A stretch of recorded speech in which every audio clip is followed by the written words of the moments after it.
Меня зовут Евгений Котов. Это моя замечательная семья, супруга Ольга. Младшая дочь Лисфит. И старшая дочка Наталья. У нас семейный бизнес, и мы занимаемся бизнес-образованием. В нашей компании Евгений отвечает за цели компании, за стратегию. Я отвечаю за продвижение компании и за качество услуг. Наши дочки также в теме, и уже больше 2 лет старшая дочь очень много помогает по разным вопросам. Я очень рада тому, что имею возможность сейчас, не закончив школу, уже работать в серьезной компании на хорошей должности. И в будущем я планирую продолжить работать в технической сфере компании. А младшая дочь также активный участник всех процессов и метит на место директора. Да, у них прям есть такая идея в будущем продолжить дело родителей и возглавить компанию.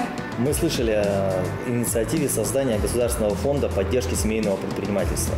И, конечно, мы всеми руками за, потому что это усилит нашу семью, усилит многие другие семьи, так как на сегодняшний день очень важно в нашей стране формировать, возрождать снова культуру ведения семейного бизнеса, преемственность и, конечно, право наследования, которого, кстати, сегодня нет.